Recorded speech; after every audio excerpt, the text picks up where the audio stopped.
This is Barbara, the deaconess of the church. She is here to retrieve the holy lyre to Hamil. May the Animo Archon protect you. I'm not really in a position to speak compared to our acting Grand Master, but I still want to thank you all on behalf of all of Mondstadt for your assistance. Fortunately, everything was resolved peacefully. I can't imagine how an all-out war between the military and the dragon would have ended. Now the Fatui have no choice but to keep their mouths shut. They must be annoyed that things didn't turn out as planned for them. This time, they even lost their best excuse to pressure the Knights of Favonius. Diplomatically speaking, they gained nothing, and on the contrary, simply proved just how vexatious they can be. Sounds like quite the story. So, did you bring the holy lyre with you? We cannot ask you to keep defending the lyre forever. The Seneschal has been pressing me for a while now. We, did bring it with us. It's a little... Oh, don't worry. I'm not here to collect rent. The church has always received special funding. The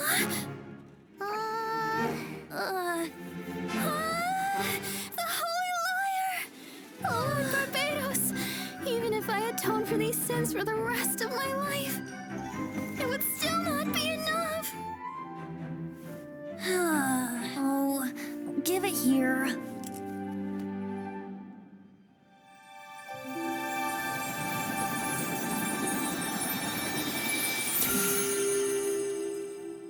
How could this Holy Lyre, but how?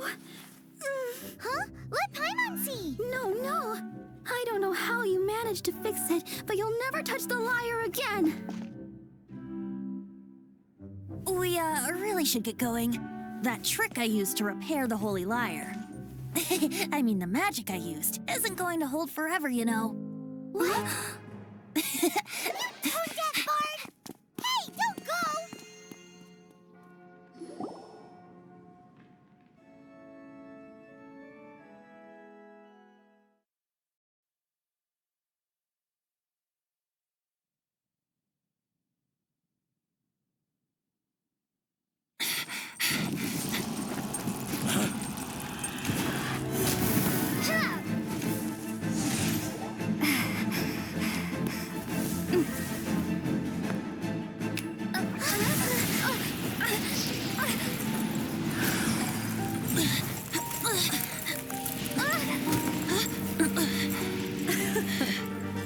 At last, Mondstadt's rodent ruler in the flesh.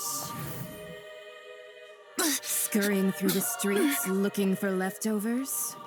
Mondstadt calls this a god? Resident rodent beats invasive vermin. Don't you dare speak back to me, insolent bard. Absentee Archon of Mondstadt. How impotent you've become. That smirky wear looks out of place. Did you steal it from your master's face? Should have held your tongue.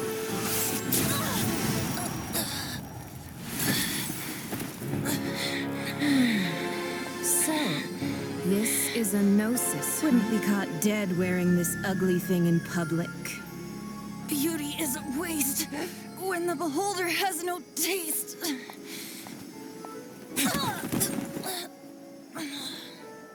Venti! Well, we have what we came here for.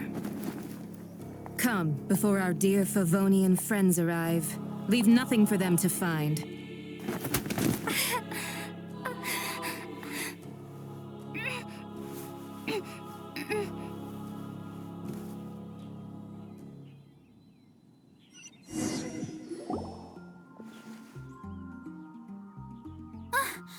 Honorary Knight, you're awake!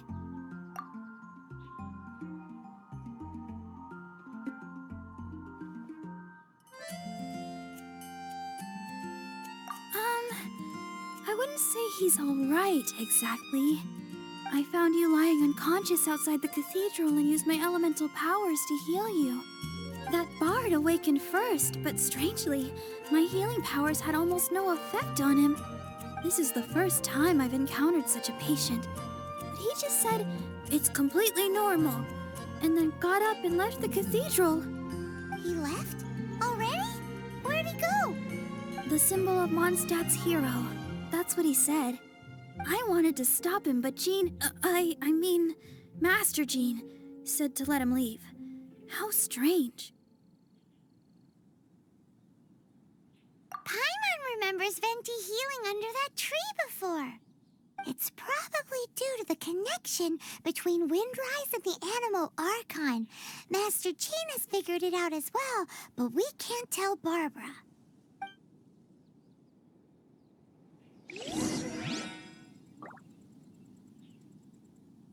The Fatui were the ones who attacked you?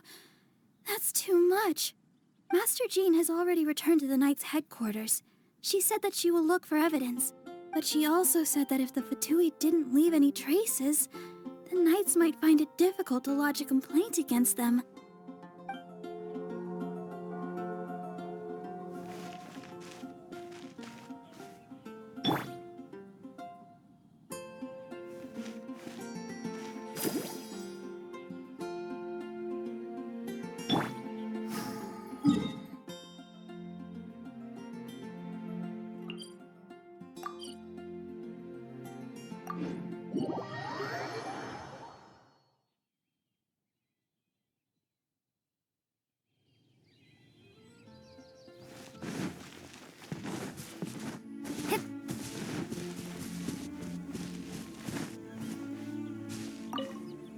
The wind amongst the branches is good.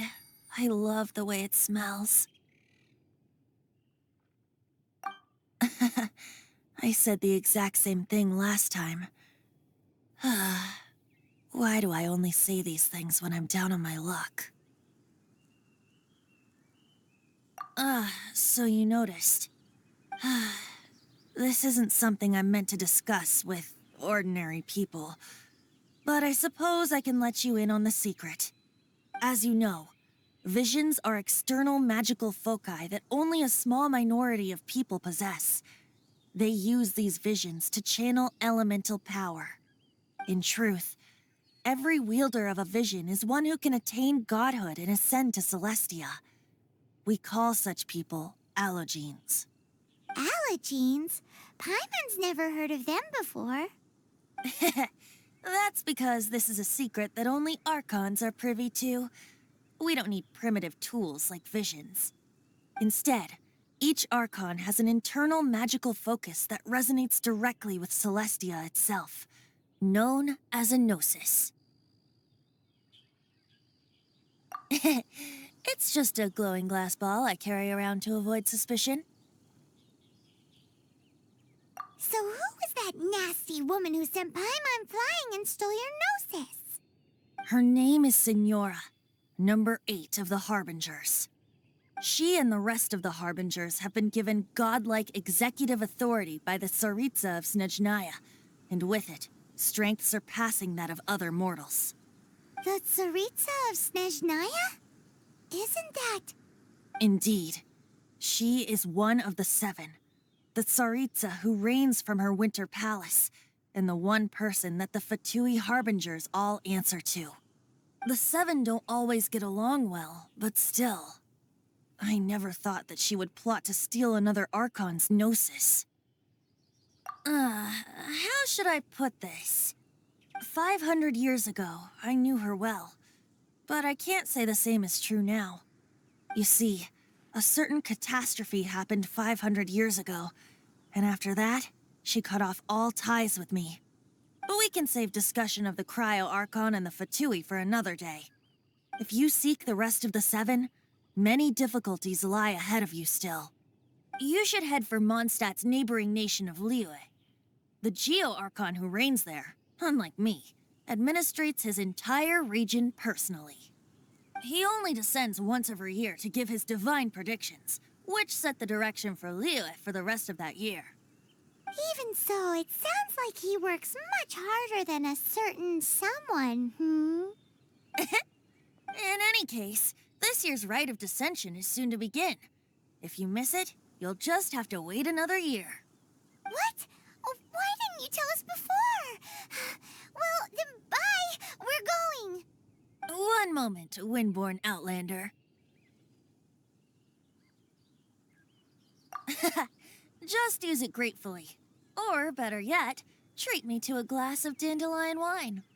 Traveler, as you set off on your journey once again, you must remember that the journey itself has meaning. The birds of Tevat, the songs in the cities, the Tsaritsa, her Fatui and the monsters, they are all part of your journey.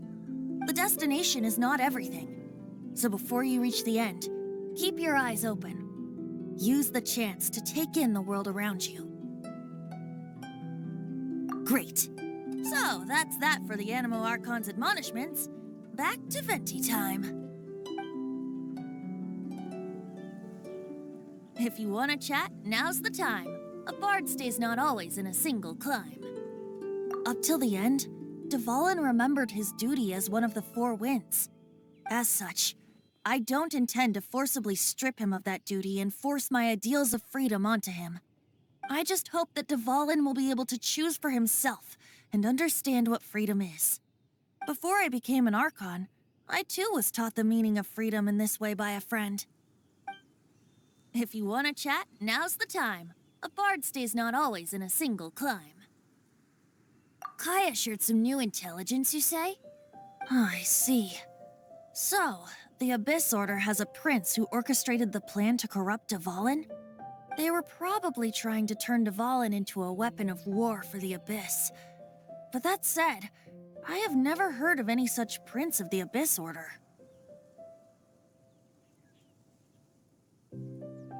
I think so too. Apparently.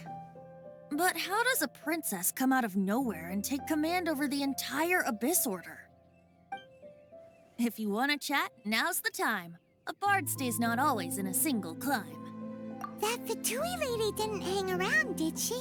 She just grabbed your Gnosis and left? She wanted to avoid any eyewitnesses from the Knights of Favonius. The slightest slip-up here would have destroyed the Fatui's diplomatic relations with the Knights. So they're just gonna keep acting like Mondstadt's allies as if nothing happened? If only the Seven Nations had banded together against the Abyss Order in the first place. The Fatui possess the strongest military among the Seven Nations, yet they've used it to steal the Holy Lyre, covet the power of gods, and use Dvalin as a bargaining chip against the Knights. Speaking of the lyre, didn't Diluc say something like this before?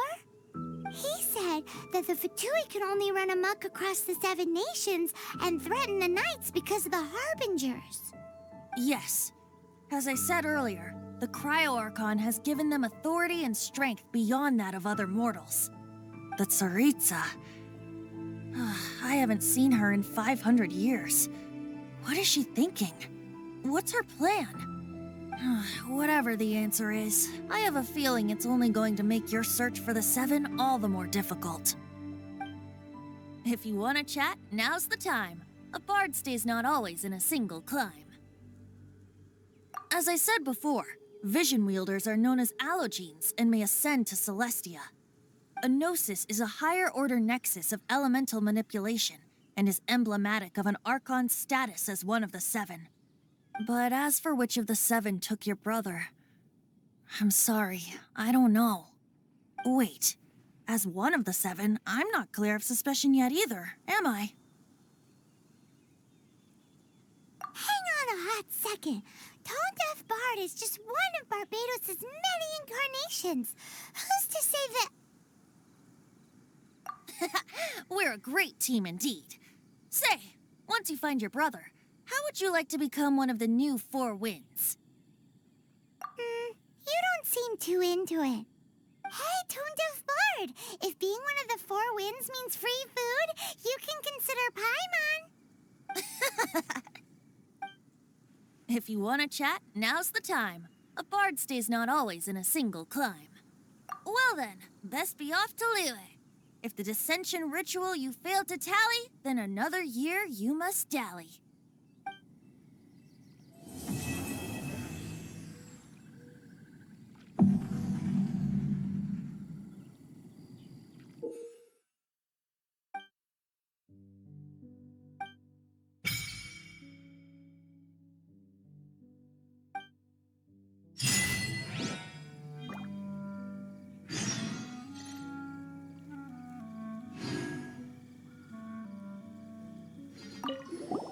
If you want to chat, now's the time. A bard stays not always in a single climb.